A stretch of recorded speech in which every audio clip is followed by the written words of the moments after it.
So यहाँ हाम्रो checking छ चेकिङमा अब हामीले चेकिङ गर्नुपर्ने हुन्छ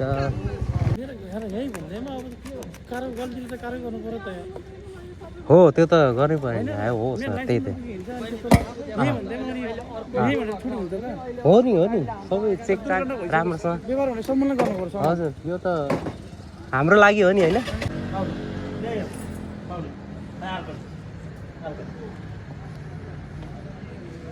रिबन बाँधिदिए त नाइट भिजन पुरै अब खतरा ल हमाल्दै ल अब कान्छो गयो अब बन्द गर्ने बेला भयो सो अहिले चाहिँ रातिको 8:30 बजिसकेको छ 9 बज्न लागिसकेको छ यार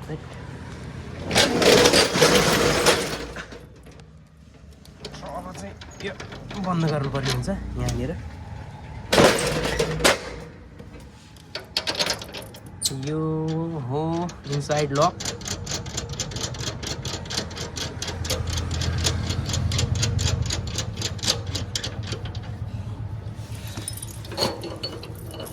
यो चाहिँ अब यसरी भित्रबाट लक गरेर चाहिँ बाहिरबाट लक गरे किन भन्दाखेरि यहाँ 3टा सर्टर छ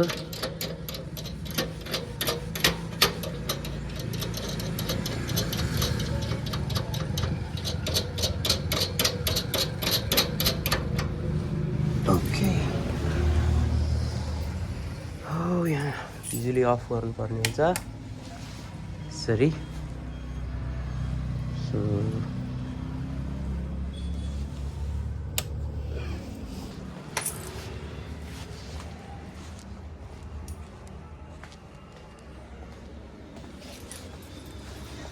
कम्प्युटर पनि अफ गर्नुपर्ने हुन्छ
आइफोनको चार्जर चाहिँ घर लानुपर्ने हुन्छ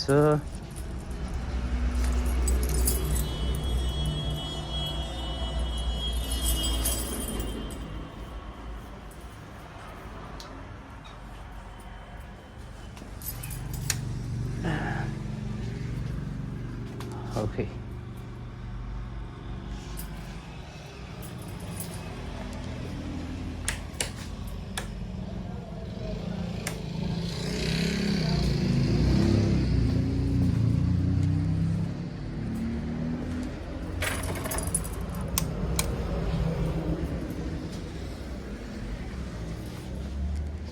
प्रिन्टर अन नैमै छ टेक यो पनि अफ भयो ओके सो अब लाग्नुपर्ने हुन्छ चाबी दिन्छ ओहो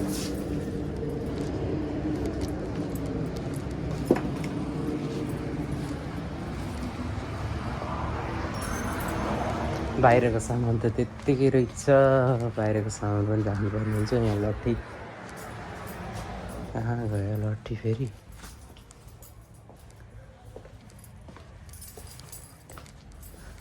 यहाँ रहेछ सो यो लट्ठीले अब यहाँको सामान भित्र यसरी राखेर ट्याक ट्याक ट्याक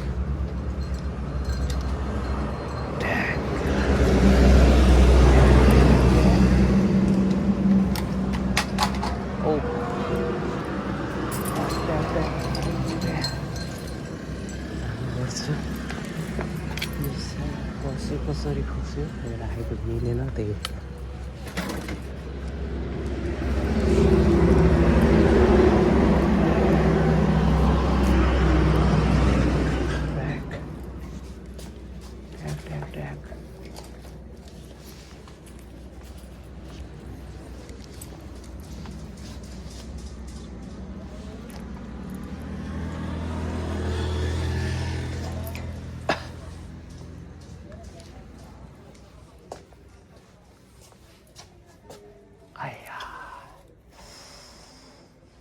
लाग्यो यार लास्ट यार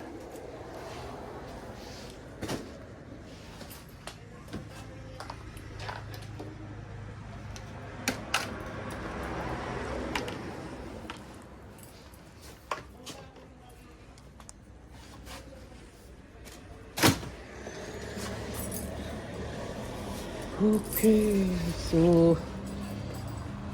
सबै कुरा अफ छ बिजुली बत्ती अफ छ कम्प्युटर प्रिन्टर ल्यापटप क्यामेरा सबै अफ छ त्यो बाहिरको लाइट पनि अफ गरिएको छ सो अब सटर लाउनु पर्छ यसलाई पनि भित्र राख्नु पर्यो अब यो हाम्रो चाहिँ सिसाको डोर छ यो सिसाको डोरलाई पनि अटोमेटिक डोर लक हुन्छ यसको पनि यहाँनिर चाबी रहेको छ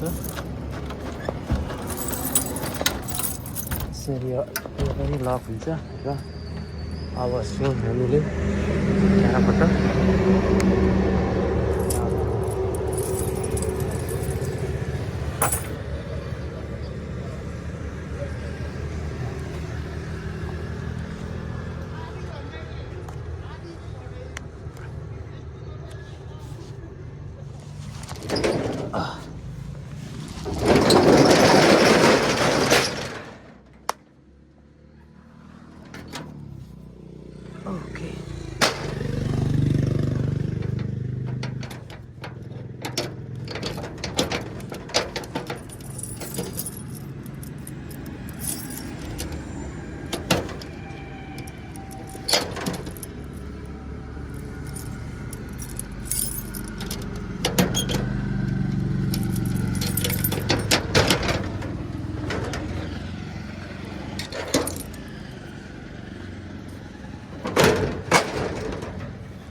ओके यो पनि लक गर्नुपर्ने हुन्छ हामीले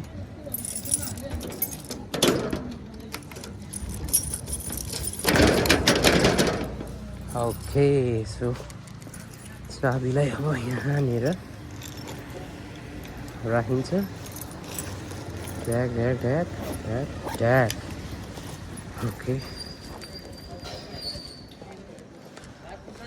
स्कुटी चाहिँ यहाँ छ स्कुटीको साइड बिस्किसकेको छ यतातिर खसेछ यार हेलमेट त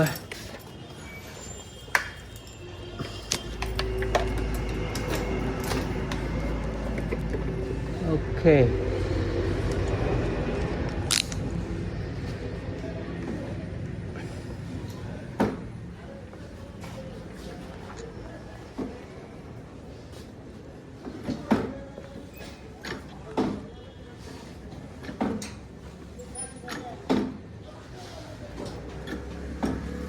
सो अहिले चाहिँ रातको 9 बज्न लागिसक्यो अब चाहिँ यहाँबाट लाग्नुपर्ने हुन्छ रेडी गो।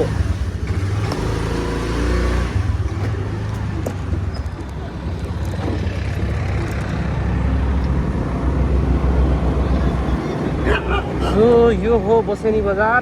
बसेनी बजार अहिले एकदम झिलिमिली छ।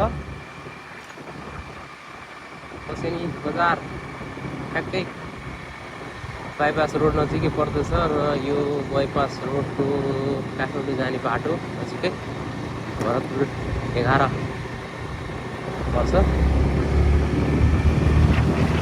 सो अहिले चाहिँ म घर जाँदैछु होइन। सो यहाँको अब चिसो चिसो छ मौसम। अहिले मौसम चिसो चिसो भए तापनि हात चाहिँ कठ्याङ्ग्रिएको छैन। यहाँ बाटोहरू मर्मत कार्य अगाडि बढिरहेको छ। दायाँ बायाँ यसरी बाटो ढलहरू बन्दैछ। सो यहाँ चाहिँ अलिक उता चाहिँ यो हाट बजार। हाम्रो विष्णु ब्यागसँग भेटघाट गर्नुपर्ने थियो। सायद उहाँले पसल बन्द गरिसक्नु भयो होला।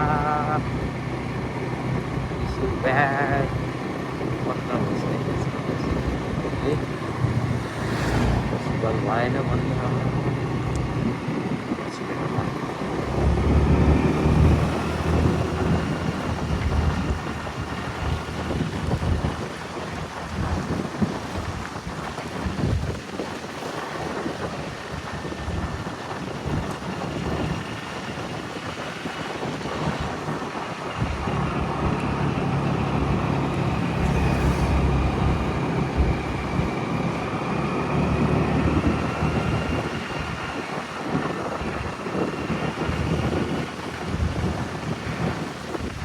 अब चाहिँ गोर्खाली टोल आउन लागेको छ।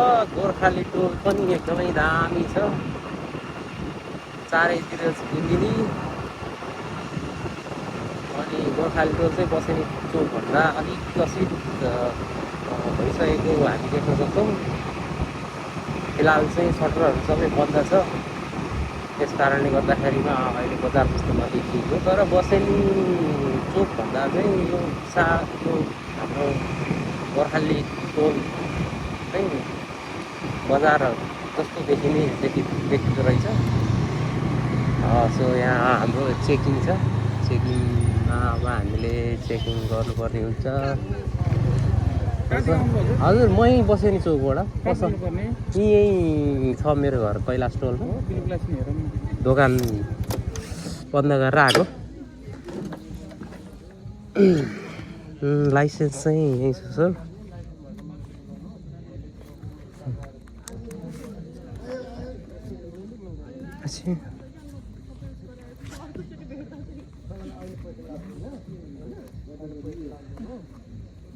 कता मैले निकालेँ कि यहाँ हो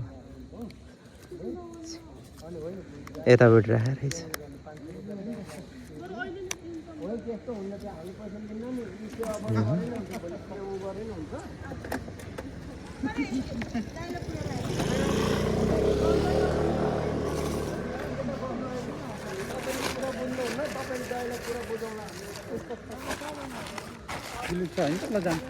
हजुर गयो हुन्छ सर। ओके सो मसँग चाहिँ कागजपत्रहरू सबै भएको कारणले गर्दाखेरिमा उहाँले चाहिँ मलाई जानलाई अनुमति दिनुभएको छ।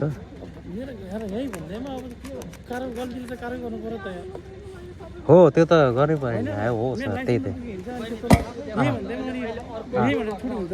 हो नि सबै चेकचाक राम्रोसँग। हजुर यो त हाम्रो लागि हो नि होइन अझै साहब। हजुर मोबाइल बालेरै हो कि यो के बनाइराख्यो यहाँ अलिकति हस् लाग्यो ल है सर। ओके सो सवारी साधन चलाउँदा चाहिँ अनिवार्य रूपमा कागजपत्र बिलबुकहरू चाहिँ बोक्नु पर्छ भनेर चाहिँ सबैलाई जानकारी गराउन चाहे। किन भन्दाखेरि अहिले चाहिँ बसेनी एरियामा पनि चेक जाँच एकदमै कडा भएको हामी देख्न सक्छौँ। भर्खरै मेरो सम्पूर्ण कागजपत्र बिलबुक चेक भइसकेको छ। सो मसँग चाहिँ सबै कुराहरू भएको कारणले गर्दाखेरिमा मलाई उहाँलाई छोड्यो तर बिलबुकमा 1 महिना रिन्यु फेल थियो है साथी तर बिलबुक चाहिँ हेरेन है बिलबुक हेरेको भए सायद केही न केही हुन्थ्यो होला तर अब उहाँले लाइसेन्स हेर्नुभयो अब सायद मेरो सबै छ भनेर गरिदिनु भयो तर 1 महिना 2 महिना 3 महिनासम्म त रिन्यु फेल भए पनि केही फरक पर्दैन भने जस्तो सुनेको थिएँ ओके सो अहिले चाहिँ म पहिला स्टलमा आइपुगेको छु यतापट्टि झिलिमिली पनि देख्न सकिन्छ सो सबैजना खानासाना खाएर सुतिसकेको जस्तो लागिरहेछ मलाई अनि यहाँ चाहिँ अब चाँडै मेरो घर आइपुगेको छ सायद मेरो बुढी बच्चा पनि खानासाना खाएर सुतिसकेको जस्तो मलाई लागिरहेछ हेरौँ है त के छ अवस्था सो यो हो मेरो घर सानो घर हाम्रो ओके छोरीले सायद अब मलाई सरप्राइज माग्छु होला सरप्राइज आज मैले केही पनि लिएर आएको छैन सो मेरो छोरीको साइकल पनि बाहिरै छ सायद आज साइक्लिङ गरेको जस्तो छ मेरो छोरीले हेलो बेटु हाउ के बोल्नु नि त हजुर सुनिरहेछ ल बोल्नु नि त अनि यो कसरी दिन्छ